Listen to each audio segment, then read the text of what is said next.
Hey guys, what's up? It's me, and I'm back with another video. So before we start, I want you to go hit that like and subscribe button and press that bell button for notifications every time I post, because the more me the merrier, right? Alright, so today we're gonna be doing something different again. We're gonna be doing a cooking video because it's Easter. Happy Easter, y'all, even though by the time it's uploaded it's gonna be Easter. But anyway, happy Easter. And today I'm gonna be making my famous baked mac and cheese. Alright, so we already got started, so I'm about to go catch y'all up.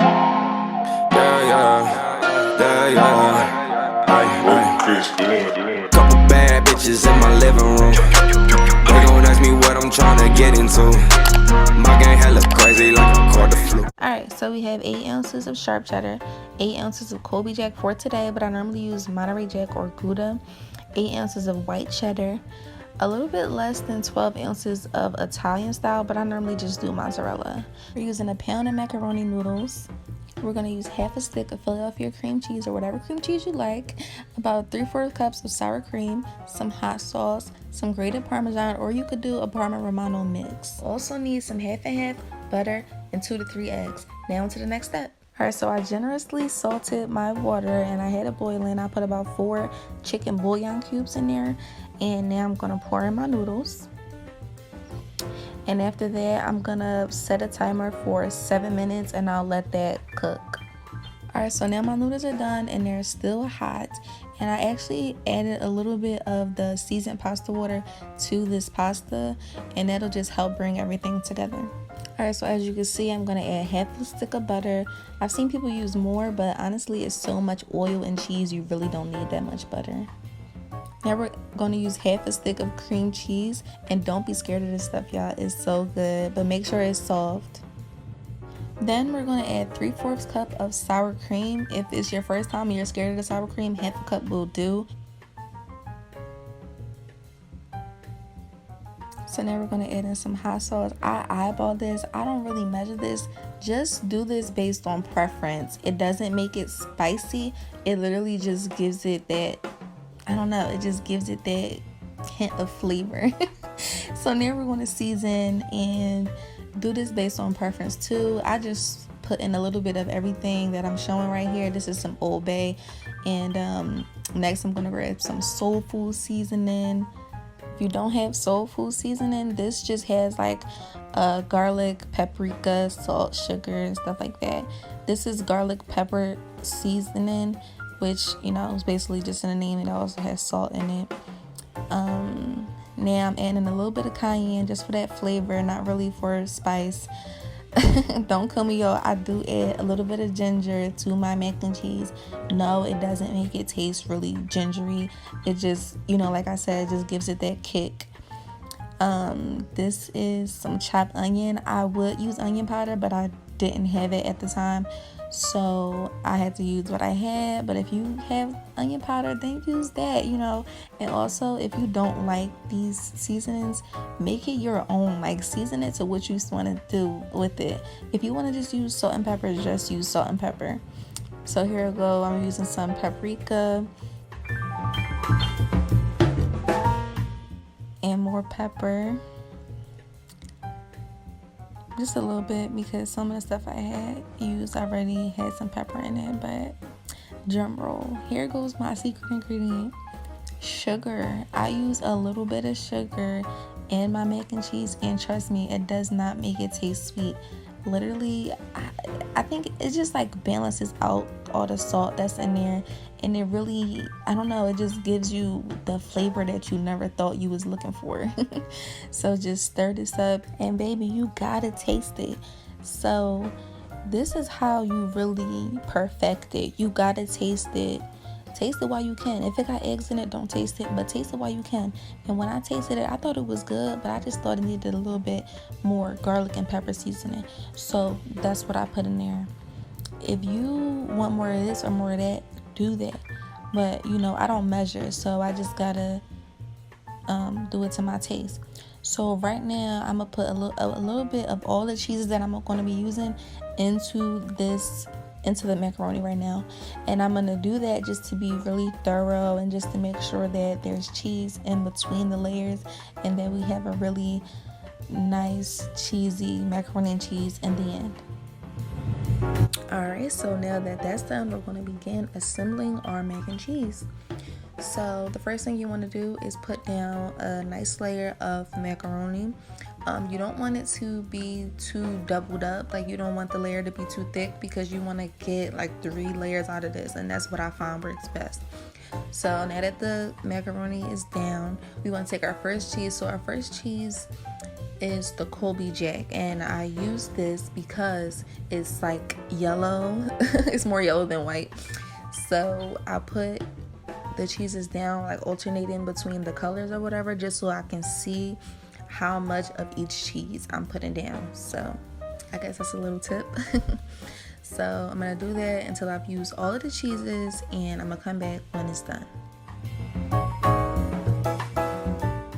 Alright, so now I'm showing you the last layer, and we're basically going to be doing the same thing that we've been doing for the previous layers, but for the top layer, I like it to look a little bit more pretty. So I do this basically by just alternating back and forth between all of the different color cheeses, and this is what I came out with. So trick to this is to not cover your last layer of cheese with your current layer of cheese. So for example, don't cover all of the white cheese with the yellow cheese, and it actually looks pretty on top. So now we're going to make the custard, and for me, I use 2 eggs and I use 2 cups of half and half. Now depending on your dish, this may be different. I personally normally use way more cheese, so I expected to use more custard, but you know, depending on your dish, you might not have to use as much, or you might have to use more than 2 cups. All right, so we're gonna go season, and I just put some more sugar,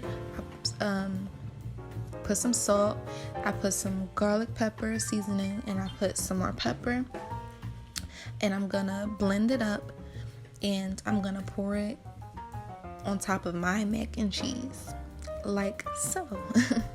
So basically, you know when you have a good amount of custard when you can see it coming up from the sides of your mac and cheese.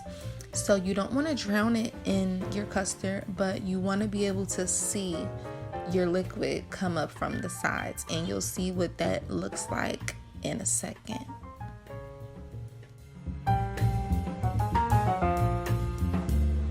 So like I said, I did over prepare, but this is where I decided to stop. So now I just wrapped it up in tin foil and put it in the oven for 35 minutes on 400 degrees. This is actually after I put it back in the oven for another 10 minutes. I don't know, I just looked at it and, you know, I just felt like it needed some more time for it to melt. So this is actually after 45 minutes in the oven, and I think this looks really nice.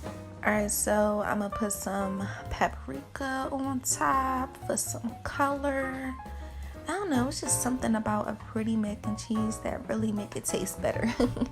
So we about to make this mac and cheese pretty. We're gonna put some parsley flakes on there, and we're gonna put it in the oven for 25 minutes. I let mine be in there for 25 minutes, but you might have to go longer. So this is it. I personally feel like I let it get a little bit too brown, but you know, that's fine. I just can't wait to plate this. Get ready. Ooh.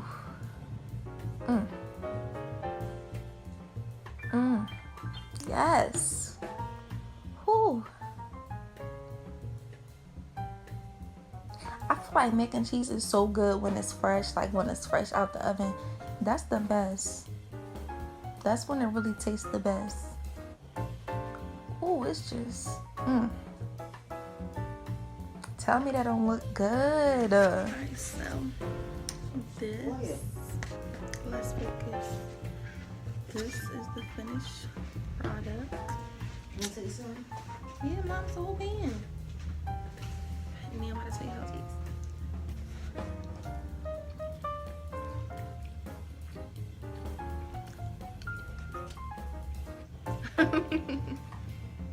You you taste it, come tell the camera how it tastes.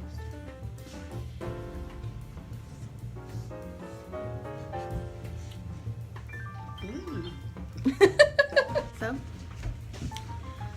it's mama approved and uniquely approved. Alright, thank you for watching. If you want to see more of these types of videos, comment that down below in the comment section. I'll try to put like all the ingredients down in the description box, so if you wanted that, then go look down there. If you appreciate this video, give this a like, and share, and try this recipe. And if you like it, comment that down below. I make this like all the time now because literally everybody loves it. And even like I made it in my boyfriend's house for dinner before because his mom wanted me to, and it was, this is basically like a home run. So like you don't have to use these exact cheeses that I use. And like I said, my preference, what I normally always use, if it was up to me, I would use Sharp Cheddar, White Cheddar, Mozzarella, and Monterey Jack. Those are the cheeses that I love to use, and those are what give me like the best results. But that's just what I like. So yeah, subscribe, share, and press that bell notification button to get notified every time I post, because the more me the merrier, right? Alright, I'm about to go finish this plate. Couple